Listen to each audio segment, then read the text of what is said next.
la Iglesia tuvo un gran poder en la Europa del Románico y además, bueno, pues se produjeron las cruzadas que apoyaron tanto los papas como los monarcas europeos pues, para llevar a cabo la salvación de Tierra Santa en Jerusalén.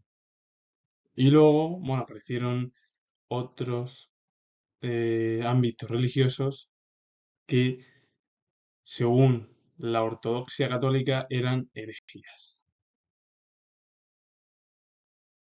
El cristianismo durante la Edad Media era la religión mayoritaria de Europa y fue uno de los elementos que contribuyó en gran medida a formar una civilización común.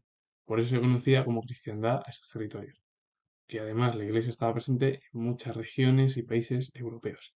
Entre los siglos XI y XIII, la Europa cristiana fue ampliando sus fronteras. Por el norte y por el este, los católicos alemanes cristianizaron a pueblos germanos y eslavos. Lo mismo hicieron los ortodoxos bizantinos con los eslavos de los Balcanes y en Rusia.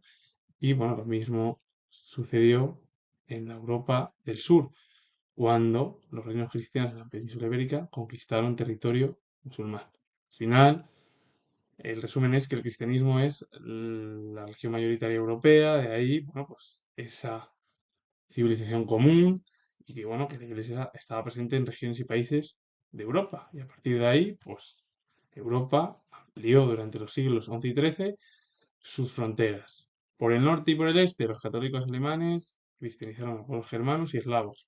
Por la zona de los Balcanes y Rusia, pues, llevaron a cabo la religión los ortodoxos bizantinos. Y por el sur se produjeron las conquistas en torno a la península ibérica, que iban ganando territorio frente a los musulmanes. La Iglesia intervenía en casi todos los aspectos de la vida. Los principales ritos, desde el bautizo, el matrimonio hasta el entierro, los efectuaban los clérigos y eran considerados acontecimientos de gran importancia en la vida de las personas y los celebraba toda la comunidad. Por ello, los cristianos debían asistir a misa los domingos, realizar sus oraciones diarias, ayunar en cuaresma, confesarse al menos una vez al año, comulgar también al menos una vez al año como mínimo durante la Pascua y, si era posible, peregrinar a los lugares con ellos. Si realizaban todas estas formas rituarias de la Iglesia, alcanzaban todos los ciudadanos esa vida eterna. Las campanas de las iglesias regulaban las tareas cotidianas y las horas de trabajo de los campesinos. Incluso se llevó a cabo el calendario que seguía las fiestas religiosas y los años se contaban a partir del nacimiento de Cristo. Claro, al final lo que se habla es que hay una serie de ritos, como el bautizo, el matrimonio, hasta el entierro, que los llevaban a cabo los clérigos, y que al final era de gran importancia en torno a la vida de las personas y de toda la comunidad que lo celebraba, y a partir de ahí pues llegaban a cabo una serie de rutinas como ir a misa los domingos, realizar oraciones diarias, cuaresma, confesarse una vez al año, comulgar una vez al año como mínimo, durante la Pascua y, si era posible, peregrinar a lugares santos, y de ahí todos los ciudadanos alcanzaban la vida eterna. Y con ello se realizaban tareas cotidianas y las horas del trabajo de todos los campesinos, y a partir de ahí, bueno, pues la religión llevaba a cabo las fiestas religiosas y los años contaron a partir del nacimiento de Cristo. Y al tener un gran poder social y económico la Iglesia, claro, porque las tierras eran propiedad de los monasterios y los obispados, la Iglesia cobraba rentas a sus siervos, como cualquier señor, pero es que el problema es que los campesinos debían de pagarle a la institución eclesiástica el diezmo, la décima parte de sus cosechas. Luego también la Iglesia tuvo gran influencia política, de ahí que los papas interviniesen en los asuntos de los estados cristianos. Incluso también la Iglesia intervino en las guerras. Establecía ciertos periodos llamados treguas de Dios, en los que estaba prohibido luchar y también podía organizar grandes ejércitos dispuestos a combatir por motivos religiosos, como pasó en las cruzadas. La Iglesia tenía gran poder económico-social, de ahí que tuviese el control de las tierras y que estuviesen en los monasterios y los obispados, y, como cualquier señor, cobraba rentas. El problema es que los campesinos que trabajaban las tierras eclesiásticas debían pagar el diezmo, que era la décima parte de sus cosechas, a todas las iglesias. De ahí que también las iglesias tuviesen una influencia política muy importante porque intervenían en los asuntos cristianos europeos. Y luego la propia Iglesia podía intervenir en cualquier guerra, salvo en los periodos llamados treguas de Dios, que estaba prohibido luchar, y bueno, también la institución eclesiástica podía llevar a cabo pues, ejércitos para luchar por motivos religiosos, como sucedió con las cruzadas. La Iglesia y las autoridades en la época medieval no querían que se propagase otra religión que no fuese la oficial, el catolicismo. De ahí que cualquier desviación en torno a la doctrina católica romana era considerada una herejía. En Francia destacó una de las herejías más importantes, los cátaros franceses o albigenses, que ellos defendían que había dos dioses, uno del bien y otro del mal. Al principio la Iglesia y el monarca francés intentaron convencer a los albigenses franceses para que retornasen a la ortodoxia católica.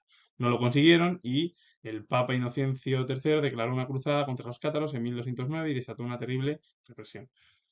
Y claro, ya en 1230 habían exterminado prácticamente a los albigenses. Claro, la Iglesia y las autoridades no querían que hubiese otra religión nada más que oficial, que era el catolicismo.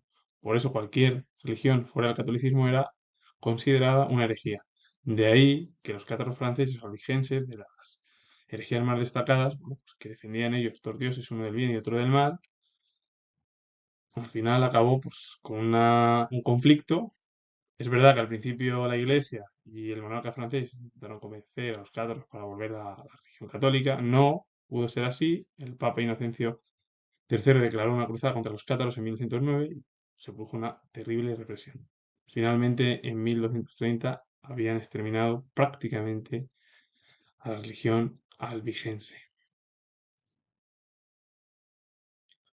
En los siglos XI al XIII tuvieron lugar las cruzadas, intervenciones militares organizadas por el Papa y por los monarcas europeos con el fin de conquistar Tierra Santa a los musulmanes.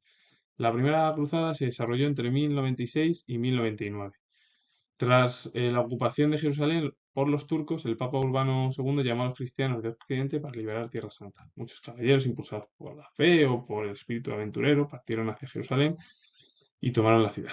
A esa cruzada le siguieron otras 7, aunque no consiguieron su objetivo de recuperar de forma permanente Tierra Santa.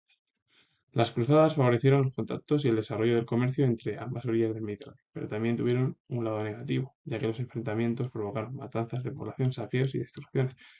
Claro, durante los siglos XI y XIII se produjeron las cruzadas, que eran intervenciones militares que las organizaron la Iglesia y los monarcas europeos para conquistar Tierra Santa, y que era la primera cruzada que se produjo entre los años 1096 y 1099 fue por la ocupación de Jerusalén por los turcos. Entonces, el Papa Urbano II llamó a todos los cristianos de Occidente a liberar Tierra Santa. Pues los caballeros impulsados por la fe o por aventuras partieron hacia Jerusalén y tomaron la ciudad. Se realizaron 7 cruzadas más, aunque no consiguieron recuperar de forma permanente Tierra Santa. Es verdad que hubo contactos y desarrollo del comercio entre las dos vertientes en torno a las orillas del Mediterráneo, es decir, bueno, la comunicación entre sí de Europa y la zona también del Mediterráneo por parte de los turcos, pero el lado negativo fue los enfrentamientos por las matanzas, saqueos y destrucciones, es decir, porque murieron muchas personas. Poco voy a entender esta postura por parte de Europa de llevar a cabo ese fervor religioso en torno a las cruzadas, porque es que además se creó las cruzadas de los niños con el objetivo de llevar a cabo, pues eso, un ejército. Y no contó con la aprobación papal. Es verdad que en 1212 muchas familias de origen humilde formaron un ejército que pretendía ayudar a los cruzados a reconquistar Tierra Santa. Pero claro, 7.000 niños eran los que formaban ese voluntariado. Tampoco lo entiendo por parte de Europa. Y con un gran esfuerzo, debido a que carecían de medios, llegaron a los puertos italianos con la intención de embarcarse en Tierra Santa, pero no disponían de barcos. El movimiento fracasó de manera trágica porque muchos de ellos fueron vendidos a los traficantes de esclavos por los mercaderes genoveses. Se llevó a cabo las cruzadas de los niños. No la aprobó el Papa, pero era más por el fervor que había en Europa en torno a las cruzadas. Se creó en 1212 un ejército de voluntarios que entendían pues eso, reconquistar Tierra Santa, que eran de origen humilde las familias, y claro, el voluntariado era de 7.000 niños en esa manera. Y llegaron además con un gran esfuerzo a los puertos italianos con el fin de embarcarse a Tierra Santa, pero claro, el problema es que no disponían barcos y finalmente esto fracasó de manera trágica porque muchos fueron vendidos a los traficantes de esclavos por los mercaderes genoveses. Al final, en la época del románico en Europa, el control eclesiástico era muy fuerte y unido a ello también los monarcas estaban detrás con el apoyo para llevar a cabo pues, ciertas estructuras políticas, sociales, económicas y también en torno a ejércitos,